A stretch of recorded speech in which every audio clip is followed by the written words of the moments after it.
অবশেষে শিক্ষকদের দাবি মেনে নেওয়া হয়েছে। মানে কয়েকদিন ধরে যে আন্দোলন চলছিল, সেই আন্দোলনটার কারণে শিক্ষকরা আন্দোলন করছিল। স্কুল কলেজ সব প্রায় বন্ধর অবস্থায় ছিল। ক্লাস-মিলাস নিচ্ছিল না।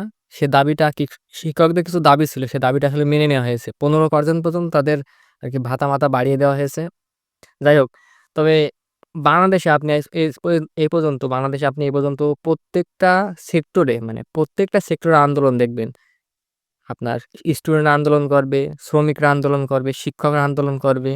মানে প্রত্যেকটা যারা আবার চাকরি করে, মানে সরকারি চাকরি করে শিক্ষক বাদে, তারাও কিন্তু আন্দোলন করে। কিন্তু আপনি কখনো বাংলাদেশে কি কৃষকরা আন্দোলন করেছে এমন কোনো তথ্য জানা আছে?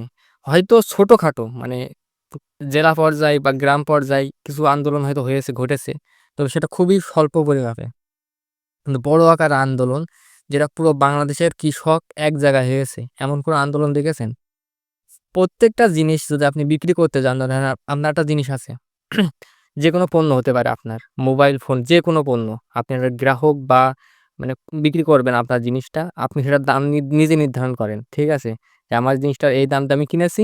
আমি ৳২ হোক, ৳৫ হোক বেশি হলে লাভ হলে বিক্রি করব। কিন্তু কৃষক একমাত্র আ এমন সেক্টর যারা আছে যারা নিজেদের পণ্যের দাম নিজেরা নির্ধারণ করতে পারে না। ঠিক আছে? তারা বাজারে যাবে ব্যাপারীরা কমিটি করে যে দামটা নির্ধারণ করবে সেই দামে বিক্রি করে দিয়ে আসতে হবে।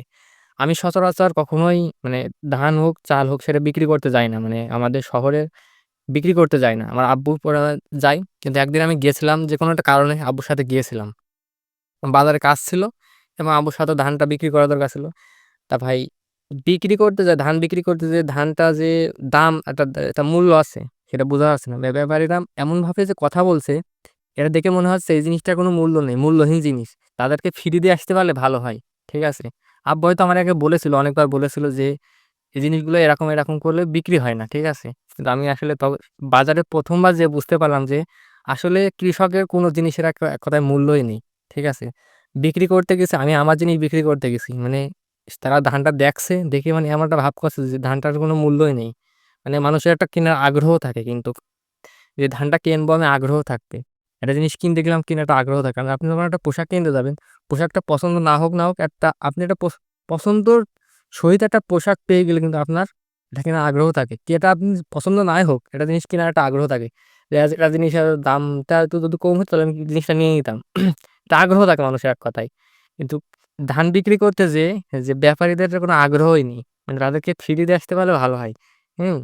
এমন যে না যে জিনিসটা কিনলে নষ্ট হয়ে যাবে, কি পরবর্তীতে বিক্রি করতে পারবে না এমন তো নয়। ধান তো সেটা ওরা যেকোনোভাবে হোক তাদের কিন্তু লাভ থেকেই যায়। ঠিক আছে? এটা সরকার কেনে আমি যতটুকু জানি যে ধান সরকার সরাসরি কৃষকের কাছ থেকে না কিনে, কেনে ব্যাপারীদের কাছ থেকে। আমরা যেখানে প্রতি বছর মনে করেন ধান ১ বিঘে বইতে ৩৩ শতকে বিঘে ১ বিঘা বইতে আমাদের সর্বোচ্চ ২০ থেকে ২৫ মণ ধান হয়। ২০ থেকে ৳২৫,০০০ এখন ১১-১২০০ টাকা করে আরকি ধানের মন আসছে। দাম বেশি বিধায়। কিন্তু অন্যান্য জিনিসের দাম বেশি। যেখানে ইউরিয়া সারের দাম ছিল আপনার ৳১৫ ৳১৬ আমি দেখেছি। সেখানে ইউরিয়া সারের দাম এখন ৳৩০-৩২ মানে দ্বিগুণ। সে ধানের দাম দ্বিগুণ হওয়ার কথা ছিল। সেখানে কিন্তু দ্বিগুণ হয়নি। মানে কিছুটা বেড়েছে। যেখানে ৳৮০০ ধানের দাম ছিল, ৳৮০০ থেকে ৳১২০০ পর্যন্ত হয়েছে। ৳১২০০-১৩০০ বিক্রি হয়। বেসিক ধানগুলো আরকি। যেগুলো মানুষ সচরাচর করে।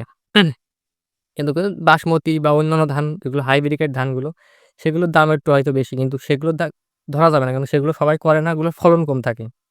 যাই হোক ধানের অ্যা কৃষক যখন আমি যে কথা বলছিলাম আরকি যে সরাসরি সরকার কিন্তু ধান কেনে। সেটা সরকার কেনে হচ্ছে ব্যাপারীদের কাছ থেকে, ঠিক আছে? ব্যাপারীরা মণ প্রতি প্রায় ৳২০০-৩০০ কি ৳৫০০ পর্যন্ত লাভ করে, ঠিক আছে? ১ মণ ধানে। তাহলে ওরা হাজার মণ ধান কেনে কৃষকের কাছ থেকে।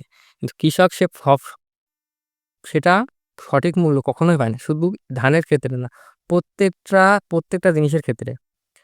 যখন যারা তরকারি নিয়ে যায়, এই তরকারি আপনার হচ্ছে যদি আমাদের ১২ বাজারে বিক্রি হয়, ১২ বাজারে আপনার ১ কেজি পটল যদি ৳৫ বিক্রি হয়, সে পটল নিতে খরচ হবে হয়তো ৳২, ঢাকায় নিতে খরচ হবে ৳২, সেখানে ৳৩, ৳৮ বিক্রি করতে পারে। কিন্তু সে পটল ৳১৫-৳২০ পর্যন্ত বিক্রি করে।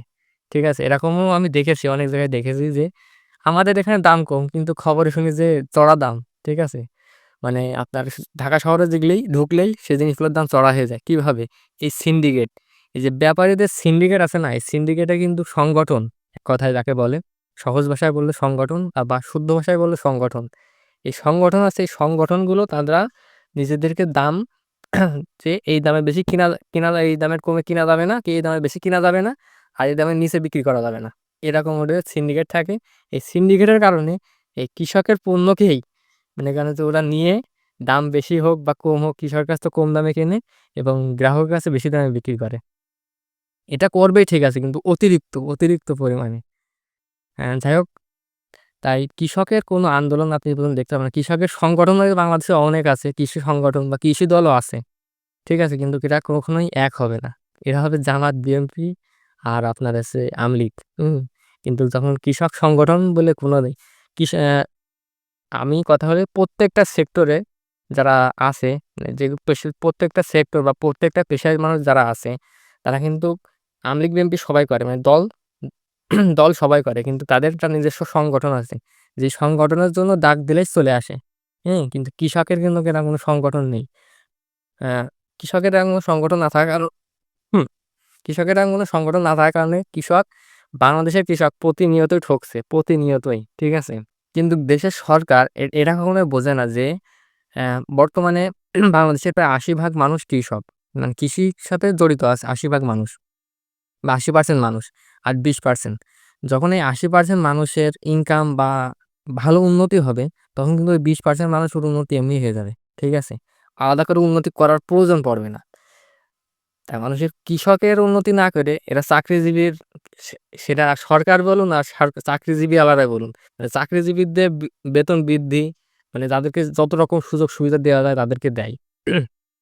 যত রকম সুযোগ সুবিধা তাদেরকে দিয়ে রাখা যায় তাদেরকে দেয়। একটা কৃষকের মনে করেন যে একটা মনে করেন সর্বনিম্ন যারা সরকারি চাকরি করে তাদের সর্বনিম্ন বেতন হচ্ছে ৮ থেকে ১০,০০০ টাকা।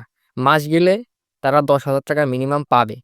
সে ঘর ভাড়া দিক আর যাই করুক, সে গ্রামে থাকুক আর যেখানে থাকুক ১০,০০০ টাকা সে পাবে, মরুক আর বাঁচুক। সে যদি চাকরি থাকে তার, সে ১০,০০০ টাকা পাবে। কিন্তু একটা কৃষকের ১০,০০০ টাকা ইনকাম করতে মিনিমাম ৩ মাস সময় লাগে। তলের চাষ বাদে, মানে শাকসবজি চাষ বাদে যে সাধারণ যে চাষগুলো হয় ধান, গম, ভুট্টা, মসুরি এই চাষগুলো আছে, এই চাষগুলো কিন্তু ৩ মাসের আগে আসে না। আমি ধানের কথা চিন্তা করুন, যদি ধান চাষ করেন আপনি, ধান আসবে ১৫ তার ২০ মণ আসবে। মানে ১ বিঘে হইতে ২০ মণ থেকে ২৫ মণ আসবে। ২৫ মণে ধরলাম। ২৫ মণ ধানে আপনার ১০,০০০ টাকা খরচ হবে মিনিমাম। ১০,০০০ টাকা ১৫,০০০ টাকা। ১৫,০০০ টাকা আপনি পাচ্ছেন ৩ মাসে। আর ৩ মাস পরে ১৫,০০০ টাকা পাচ্ছেন। তা আবার পাবেন কিনা সন্দেহ। কারণ ইরি ধান যখন করে, মানে বিরি ধান যখন করে, সেটা হচ্ছে একেবারেই ঝড়, বৃষ্টি, তুফান সব ওই সময় আসে। বৃষ্টির কারণে আপনার ধান মাটিতে পচেও যেতে পারে, নষ্ট হয়ে যায় যেকোনো কায়দায় আল্লাহ নিয়ে যেতে পারে। এখন সে ১৫,০০০ টাকা খরচ করেছে কি ১০,০০০ টাকা খরচ করেছে। খরচ করার পরে সে ধানটা বাড়ি নিয়ে আসতে পারবে কিনা সেটা আল্লাহ ভালো জানে। সে কৃষক কিন্তু জানে না। কিন্তু এদিকে যদি পৃথিবী থাকে, সরকারও যদি পতন হয়ে যায়, চাকরিজীবীদের কিন্তু ১০,০০০ টাকা বেতন ব্যাংকে ঢুকে যাচ্ছে। যাই হোক না কেন, পৃথিবী যদি বেঁচে থাকে এবং সরকার, দেশের মানুষ যদি বেঁচে থাকে, তাহলে ১০,০০০ টাকা কিন্তু আসছে। কিন্তু কৃষকের কিন্তু আসছে না। কিন্তু এটা বোঝে না যে ১০,০০০ কৃষকের যদি ৮০% মানুষের যদি উন্নতি করা যায়, এই ২০% মানুষের উন্নতি এমনি হয়ে যাবে। ঠিক আছে? এ বে বাংলাদেশে সব ধরনের আন্দোলন হলেও কৃষকের কোনো আন্দোলন এ পর্যন্ত হয়নি। আর ভবিষ্যতেও হওয়ার সম্ভাবনা খুবই নেই। কারণ এদের কোনো সংগঠন এই পর্যন্ত ওঠেনি। এ পর্যন্ত কোনো সংগঠন মাথাচাড়া দিয়ে উঠতে পারেনি, আর ভবিষ্যতেও পারবে কিনা সন্দেহ। যদি দেশের সরকার চায় তাহলেই উন্নতি করতে পারবে কৃষকের। আর যদি না চায় তাহলে হ্যাঁ করে, অনেক ক্ষেত্রে করে, কিন্তু এই করার যথেষ্ট না। আমি মনে করি যথেষ্ট নয়। কৃষকের সার, ওষুধ ও কীটনাশকের কথা বলি আমি। একটা কীটনাশক আপনার প্রত্যেকটা প্রোডাক্টের নাম লিখা থাকে, দাম লিখা থাকে এক কথায়। যে এই দামটা মানে যেকোনো একটা পণ্যের দাম আপনার থাকে ৳১০ র বিস্কুট কিনতে গেলেও ওর গায়ে লেখা থাকে যে ৳১০ দাম। কিন্তু কৃষকের একটা ওষুধ কিনতে গেলে, ওষুধ আর দস্তা বিশেষ করে, ওদের দাম লেখা থাকে মনে করেন যে ৳৩০০ দাম লেখা থাকে। ঠিক আছে? সেটা আপনি পণ্যটা যখন একটা ওষুধ দোকান থেকে কিনতে যাবেন, মানে কীটনাশকের দোকান থেকে কিনতে যাবেন, তখন ওর দাম চাবে ৳২০০ কি ৳১৯০ কি ১৫০ এরকম দাম চাবে। গায়ে লেখা আছে কিন্তু ৳৩০০। এবার এর ভেতর থেকে আপনি যদি দামাদাম করতে পারেন তাহলে সেটা ৳১২০ তো কিনতে পারবেন। ঠিক আছে? ৳১২০ কেনার পরেও কিন্তু দোকানদারের লাভ থাকে।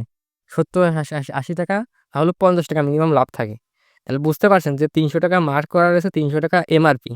আর সেটার দাম হচ্ছে বিক্রি করছে ৳১২০ কি ৳১৫০ হুম? এখন যদি কোনো সাধারণ কৃষক যদি যারা বোঝে না বা নতুন কৃষকে এসে মানে কৃষিকাজে এসে অন্য কাজ করতো ভবিষ্যতে নতুন কৃষিকাজে এসেছে, তারা তো কবে যে এমআরপি ৳৩০০ কিনে চলে আসবে। একেবারে ঠকিয়ে দেবে, ঠিক আছে? কৃষকের প্রত্যেক ক্ষেত্রেই ঠকানো হয় এভাবে। আর সার ওষুধের পথে ভর্তুকি দেয় অবশ্যই সরকার ভর্তুকি দেয়। ভর্তুকি না দিলে জিনিসগুলোর দাম আরো বেশি যেত। কিন্তু এটা যথেষ্ট নয়। নজর দিতে হবে। এটা শাসন ব্যবস্থার আয়ত্তে আনতে হবে কৃষকদের। কৃষকদের পণ্যের সঠিক মূল্য দিতে হবে। সে যে দামে বিক্রি হোক না কেন? ১ কেজি পটল যদি ৳১ বিক্রি হয়, তাহলে সে কৃষকের মিনিমাম সেই পর্যায়ে দামটা দিতে হবে যে আমার জিনিসের দামটা এই ছিল। না থাকলে হবে না, ঠিক আছে? কৃষকের সঠিক মূল্য বুঝিয়ে দিতে হবে। ব্যবসায়ীরা লাভ করবে কিন্তু সেটা সীমিত পর্যায়ে। বেশি লাভ করতে গেলে এখানে কৃষককে ঠকানো হবে এবং গ্রাহককে ঠকানো হচ্ছে। ঠিক আছে? যে বিক্রি করছে এবং যে কিনছে সেই দুজনই ঠকছে কিন্তু এখানে লাভবান হচ্ছে ব্যবসায়ীরা। আর ব্যবসায়ী কিন্তু অতটা বেশি পরিমাণেও ব্যবসায়ী নেই। এই জিনিসগুলো নজর দেওয়া আসলে দরকার। সো ভিডিওটা এই পর্যন্তই। আপনার যদি ভিডিওটা ভালো লাগে অবশ্যই লাইক এবং সাবস্ক্রাইব করে রাখুন চ্যানেলটাকে।